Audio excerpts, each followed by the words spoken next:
Le journal de ce mercredi présenté par Hélène Galliana. Bonsoir chère Hélène. Bonsoir Aurélien, bonsoir à tous. Au sommaire de ce mercredi, une salle quasi comble à Antares.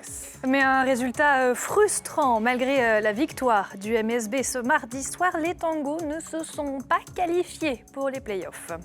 Découverte au lycée Touchard-Washington du Mont, des élèves s'initient aux pratiques instrumentales et à la création. Les invités de notre journal ce soir, elles sont deux. Alexandra Malingre et sa fille Louison, juste à côté, à l'origine de l'association Louison. La famille a lancé un appel aux dons, objectif financer une opération de reconstruction du conduit auditif. Mais un mot de politique pour démarrer et des élections législatives. Le Parti socialiste sartois présente officiellement ses candidats dans les 5 circonscriptions du département. On connaissait leurs noms, pour certains leur visage, pour d'autres ils occupent déjà la fonction. Les 5 candidats étaient réunis au Mans autour du sénateur Thierry Kozik et de Stéphane Le Foll, le maire du Mans. Et parmi les candidats, Sylvie Tolmont, donc actuelle députée PS de la 4e circonscription, un temps annoncée dans l'alliance de gauche NUPES. Cette dernière a clarifié sa position ces derniers jours. Pas de candidature avec la France insoumise pour la députée sortante. C'est bien sous l'étiquette du Parti socialiste qu'elle fera campagne. On l'écoute. Les représentants de la France insoumise, en l'occurrence, m'exhortent à montrer peut-être ce que je ne suis pas. Je reste, je l'ai dit, je suis députée socialiste. Tout le monde connaît mon engagement et mes valeurs. Je suis députée sortante. Donc à ce titre, peut-être cette position est intéressante. Je connais parfaitement la 4e circonscription de la Sarthe et ses citoyens. Donc je ne veux pas trahir. Je ne veux pas trahir les habitants de la circonscription. Je ne veux pas trahir mes engagements et mes valeurs. Sport à présent, le MSB face à Dijon avec un résultat, Hélène, pour le moins frustrant. Et oui, un vainqueur mais 2 déçus. Le MSB a brillamment éteint son adversaire ce mardi soir, 90-62, dans un Antares quasi plein, 5500 spectateurs. Mais cette victoire laisse un goût amer, car l'équipe n'est pas qualifiée en play-off en raison du succès de Cholet contre Monaco. La saison est donc terminée pour le MSB. Explication avec Anthony Piton.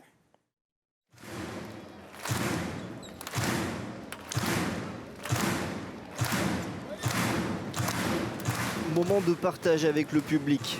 Les joueurs du MSB remercient leurs supporters après le dernier match de la saison. Une victoire écrasante face à Dijon, 90-62. Mais les têtes ne sont pas aux célébrations pour les joueurs du Mans. L'équipe n'obtient pas son ticket pour les playoffs. On a lâché quelques matchs dans le début de la saison et ça paye maintenant, malheureusement. Donc ouais, c'était un bon match de l'équipe. Dijon, ils sont une belle équipe et on a bien joué. Mais malheureusement, c'était pas comme ça toute la saison. Intensité, adresse à 3 points, rigueur défensive, un match pleinement abouti qui laisse quelques regrets dans le vestiaire. On fait 24 premiers matchs de très bon niveau. On est dans le top 5 pendant les 2 tiers du championnat. Puis après, on a la série de blessés. Et tu vois, ce soir, ils jouent ensemble là, et on voit que c'est pas pareil quand même. Un match comme ça montre qu'on aurait eu notre place si tu veux.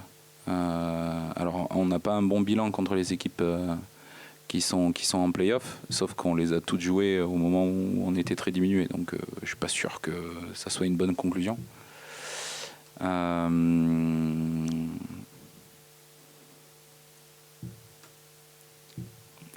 On a montré qu'on savait gérer le basket quand même. Première saison sans play-off depuis 2017 pour Le Mans, qui termine 9e de Betclic Elite avec 17 victoires en 34 matchs. Toujours à propos du MSB, mais au volet économique, les MMA ont décidé de s'engager auprès du club. L'assureur a signé un contrat de sponsoring de 5 ans à hauteur de 100 000 € hors taxes par saison avec le club de basket. Objectif, chercher la visibilité nationale à travers le sport. Fin juin, MMA n'aura plus le contrat de naming du stade. Le stade du Mans ne s'appellera plus MM Arena. Éric Lecuyer, directeur général, on l'écoute. Vous connaissez l'histoire du club de football. Et la visibilité, effectivement, a beaucoup décru, sachant qu'il y a assez peu d'événements qui sont organisés dans le MM Arena. Donc c'est une manière de finalement poursuivre un partenariat local et d'ancrer la compagnie d'assurance MMA dans son berceau historique. Et quel meilleur partenaire que le Mans Sarthe Basket pour avoir un peu de visibilité bien sûr locale, mais aussi nationale. On va relayer un appel au don d'une famille sartoise à présent avec nos deux invités sur ce plateau, Alexandra Malingre et sa fille Louison, sans doute la plus jeune invitée de ce journal. Toutes les deux font partie de l'association Louison et on en parle ce soir. Bonsoir à toutes les deux. Bonsoir Louison, bienvenue sur ce plateau. Tu as 9 ans, un peu plus de 9 ans même. Tu as quel âge exactement ? 9 ans et demi. 9 ans et demi. Ouais. Tu es né avec une malformation de l'oreille, une absence du conduit auditif du côté droit. Et puis un jour, tu as dit à ta maman que tu voulais une oreille comme tout le monde. Et c'est comme ça qu'est née l'association Louison. Un enfant sur 15 000 est touché en France par ce handicap sensoriel qui est réparable. C'est important de le dire ce soir, Alexandra. C'est ça, c'est important. Il faut que ça soit relégué parce que nous, on l'a su en octobre dernier. Et le mieux, c'est que ça soit fait avant 10 ans. Et du coup, nous, c'est très, très rapide. Donc, c'est pour ça qu'on a créé l'association en octobre pour essayer de récolter des dons parce que c'est une opération très coûteuse. Alors, à ce jour, quel impact sur la vie de Louison cette malformation a ? Pour l'instant, ça n'avait pas plus que ça. Sauf qu'elle a eu un appareil auditif depuis sa rentrée en CP.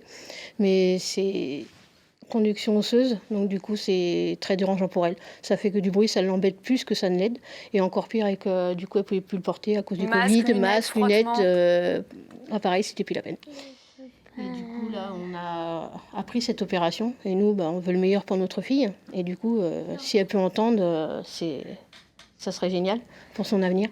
Une opération qui est à des milliers de kilomètres. Il faut traverser l'Atlantique pour pouvoir réparer ton oreille. C'est ça. Oui, mais en France, ça se fait, mais... Pas pour entendre, Louison. Bah oui, mais Pas pour faire... Et donc, l'idée, ce serait d'aller aux États-Unis, c'est ça, pour avoir quel type de chirurgie ?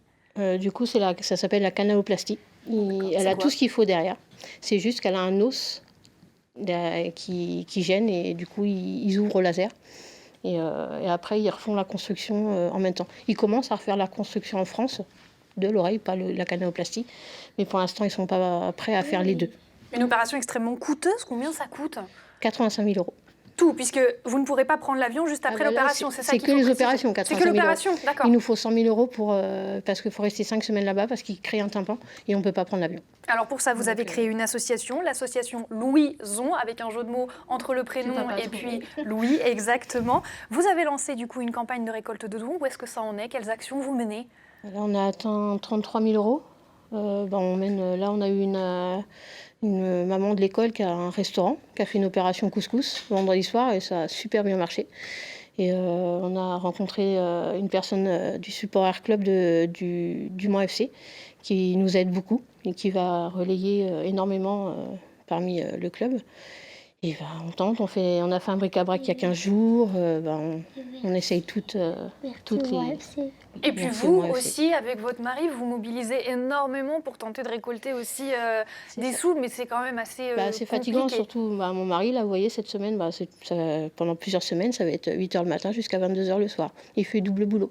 Pour récolter... Mais faut qu'on participe aussi, et puis c'est notre fille, on veut y arriver, donc on fait au maximum. Vous êtes déjà en contact avec des chirurgiens aux États-Unis ? Il y a des dates qui sont programmées ? Elle est opérée le 7 septembre. C'est déjà acté. C'est acté, on a envoyé le scanner parce qu'il faut faire un scanner avant. Il étudie, il donne une note. Et Louison a eu 7 sur 10 et du coup elle est opérable, elle a 7 chances sur 10 d'entendre. Et on a fait une vidéo avec le docteur américain. Et il n'y a plus... Il n'y a plus qu'à. Il n'y a plus qu'à récolter des sous, donc je vous propose qu'on lance l'appel aux dons. L'association, c'est associationlouison.fr pour faire des dons. Et puis vous êtes aussi sur les réseaux sociaux, un petit peu partout. Merci beaucoup à toutes les deux d'être venues. Bonne soirée. Merci. Sur notre antenne, tout autre sujet, direction le lycée Touchard, Washington, au Mans, pour parler musique à présent. Depuis 6 mois, depuis décembre dernier exactement, 21 élèves de seconde participent à des ateliers d'initiation à la pratique d'instruments. C'est un travail qui est rendu possible grâce au partenariat entre la SACEM et le Mans Jazz. Et vous allez le voir, ce qui inspire le plus les lycéens, c'est leur environnement, c'est le lycée. Et la sonnerie en premier lieu, regardez.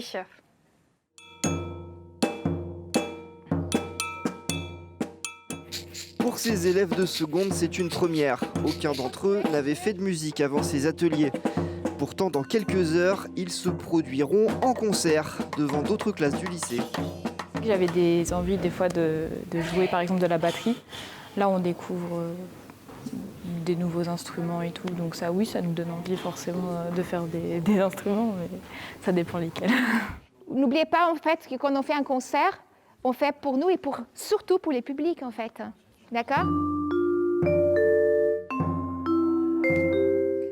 La composition a été réalisée avec les élèves et le travail s'articule autour de leur rapport avec le lycée, avec un thème musical associé au lieu, la sonnerie. Ils ont un petit peu modifié la sonnerie actuelle pour en faire leur propre. Et donc ça, c'était une très belle appropriation parce que quand j'ai demandé vraiment pour vous, le lycée, c'est quels sont, la majorité m'a répondu la sonnerie. C'est la sonnerie qui nous donne tous les liens avec les parties qu'on a imaginées.